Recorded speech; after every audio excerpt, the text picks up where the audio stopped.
gimana kabarnya? Baik. Puasa semua hari ini? Puasa. Alhamdulillah. Sebelum memulai pelajaran pada pagi hari ini, alangkah baiknya kita berdoa terlebih dahulu. Tiara pimpin doa ya. Mulai berdoa.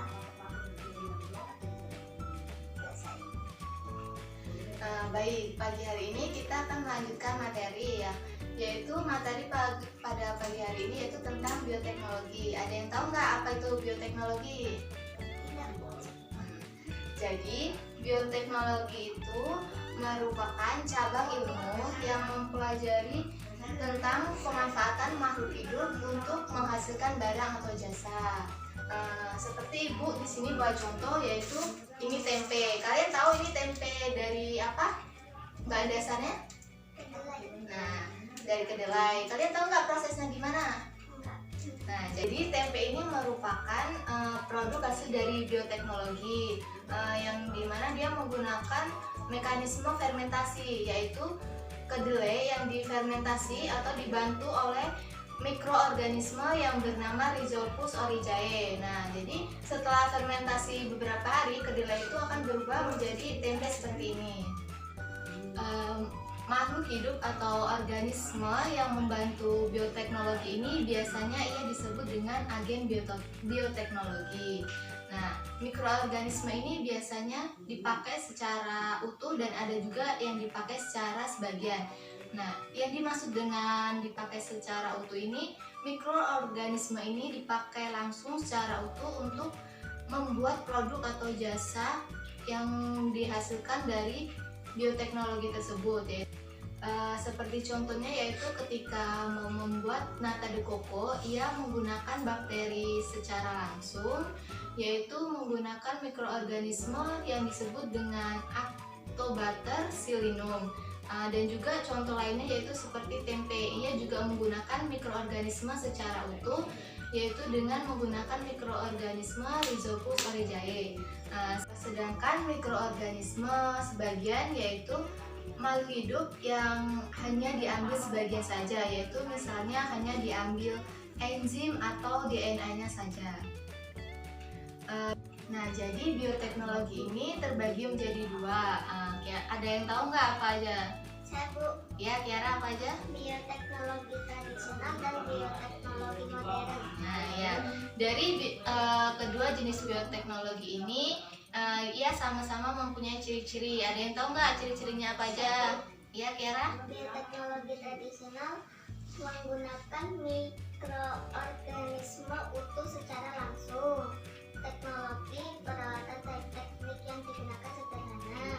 Pemanfaatan mikroorganisme terbatas.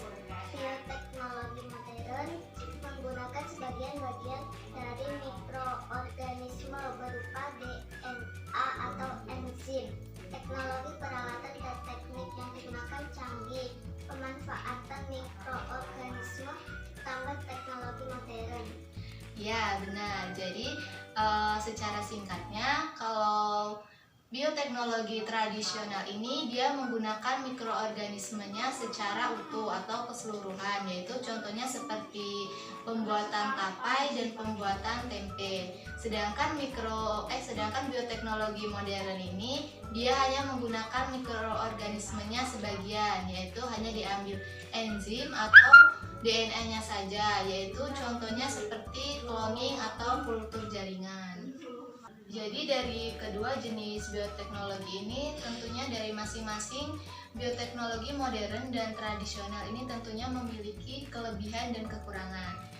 Adapun kelebihan dari bioteknologi konvensional ini atau bioteknologi tradisional yaitu memiliki kelebihannya meningkatkan nilai gizi dari produk-produk makanan dan minuman, yaitu seperti air susu yang diubah menjadi yogurt, mentega, dan keju.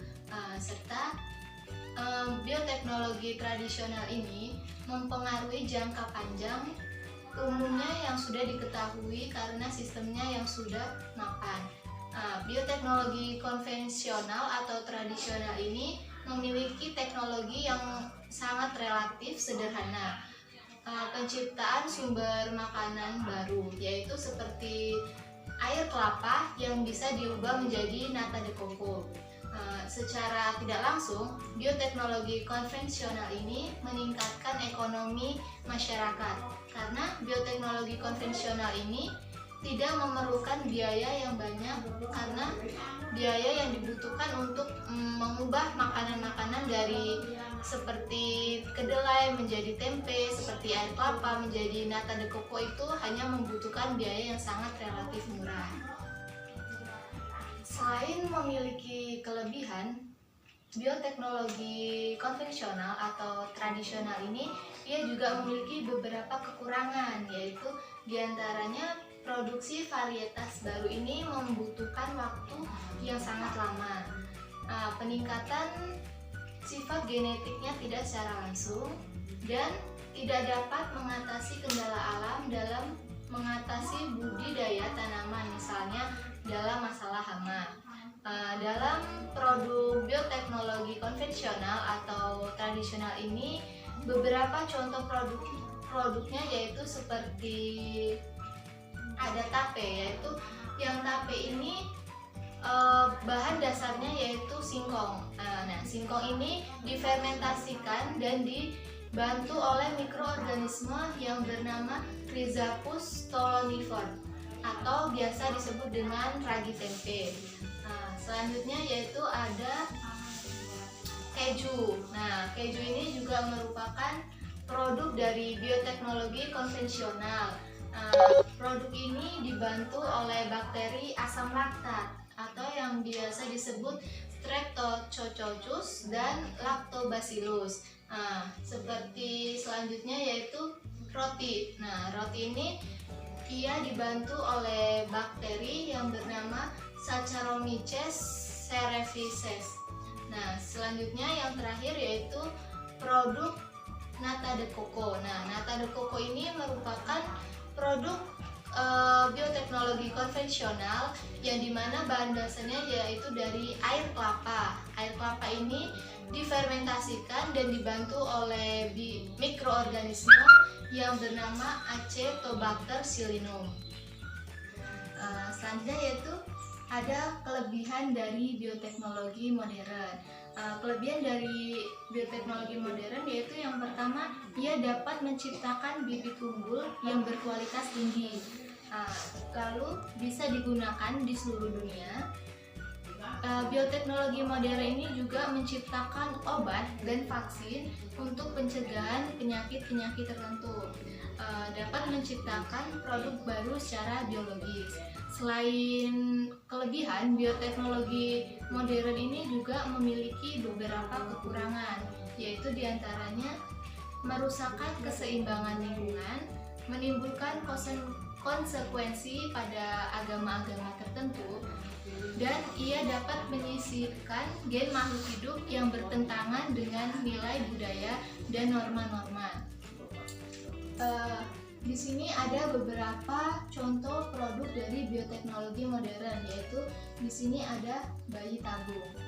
Bayi tabung ini merupakan contoh dari produk bioteknologi modern yang dimana proses bayi tabung ini terdiri dari pengendalian ovum wanita secara hormonal, yaitu dia pengambilan sel telur dan pembuahan oleh sel sperma dalam suatu media cair, lalu dimasukkan dalam suatu tabung dan dilakukan di luar tubuh wanita.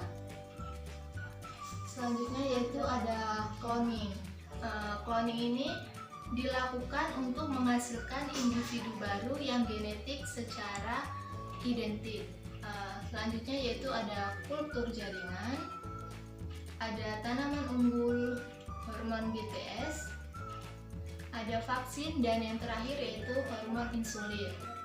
Produk bioteknologi ini tentunya ia memiliki beberapa dampak, yaitu ada yang dampak negatif dan ia juga memiliki dampak positif, yang dimana dampak positif dari bioteknologi ini ia dapat menghasilkan produk makanan yang inovatif dengan memanfaatkan bantuan bakteri dan jamur.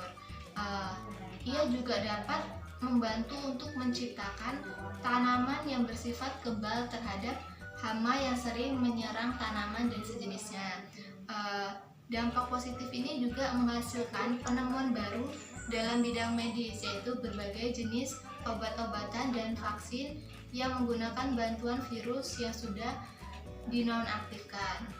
Selain itu, dampak negatif dari bioteknologi ini yaitu ia dapat memicu hilangnya plasma nutfah dalam hal ini makhluk hidup normal. Selanjutnya yaitu dapat menyebabkan alergi terhadap tubuh. Ia juga dapat mengakibatkan kerusakan pada ekosistem. Selain itu, ia juga dapat mencemari lingkungan karena air sisa dari produksi makanan bioteknologi ini seringkali dibiarkan tergenang begitu saja selama beberapa waktu. Dan yang terakhir yaitu dampak negatif dari bioteknologi ini dapat mengganggu aktivitas otak, khususnya dalam produk minuman-minuman yang mengandung alkohol seperti anggur, bir, tape, dan whisky. Nah, di sini Ibu ada contoh dari produk bioteknologi modern, yaitu di sini ada contoh tentang cloning domba Dolly. Nah, ada yang bisa ngejelasin nggak proses dari cloning domba Dolly tersebut? Baik Kiara, jelasinnya ke depan ya, biar teman-temannya tahu.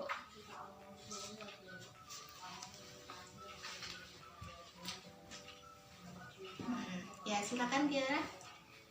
Domba dapat menggunakan teknik cloning transplantasi inti. Cloning transplantasi inti yaitu memindahkan inti dari sel donor ke sel yang lain agar diperoleh individu dengan sifat yang sama dengan inti sel donor. Cloning transfer inti bertujuan menghasilkan individu baru dengan sifat dan jenis kelamin yang sama dalam jumlah banyak. Tahapan cloning transplantasi inti diantaranya sel telur ovum dirusak intinya dengan radiasi sinar ultraviolet sehingga tidak memiliki kromosom. Sel somatik donor berasal dari sel kelenjar susu, hanya diambil intinya. Inti dari sel somatik donor dimasukkan ke dalam sel telur dengan bantuan kejutan listrik. Dengan demikian, sel telur mengandung inti dari sel somatik donor berkromosom diploid. Sel telur kemudian membelah beberapa kali membentuk stadium morula. Morula kemudian diimplantasikan ke dalam rahim induk betina dan tumbuh secara in vivo di dalam uterus hingga menjadi bayi domba yang siap dilahirkan. Baik, terima kasih untuk Kiara yang sudah menjelaskan tentang proses dari domba Dolly tersebut. Nah, Kiara silakan kembali ke tempat.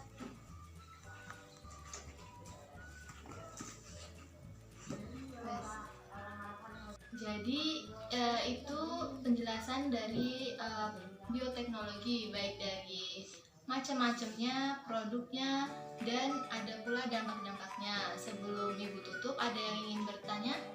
Tidak, Bu. Nggak ada yang bertanya? Nah, sebelumnya di sini Ibu punya satu soal, cepet-cepetan ya jawabnya ya. Soalnya yaitu cabang ilmu yang mempelajari tentang pemanfaatan proses biologi untuk menghasilkan barang dan jasa dengan rekayasa fermentasi, biokimia, dan genetik. Itu disebut sebagai A. Bioteknologi, B. Fermentasi, C. Cloning, dan D. Fungsi sel. Ayo, siapa yang bisa jawab? Ya? Ya, benar. Jadi jawabannya yaitu yang A, yaitu bioteknologi. Jadi bioteknologi ini berasal dari kata bios atau hidup dan teknos penerapan serta logos ilmu. Jadi artinya cabang ilmu yang mempelajari tentang pemanfaatan proses biologi untuk menghasilkan barang atau jasa dengan rekayasa fermentasi, genetika, dan biokimia. Jadi untuk minggu depan yaitu kita akan praktek membuat tape. Nanti Ibu akan kirimkan nama-nama untuk pembagian kelompoknya. Nanti kalian siapkan bahan-bahan untuk dibawa untuk minggu depan, yaitu untuk praktek pembuatan kapten. Mungkin untuk pertemuan minggu kali ini cukup. Mari kita membaca Alhamdulillah. Sebelum Ibu tutup, mari kita sama-sama berdoa menurut kepercayaan kita masing-masing. Ada yang ingin memimpin doa? Iya, Nabila.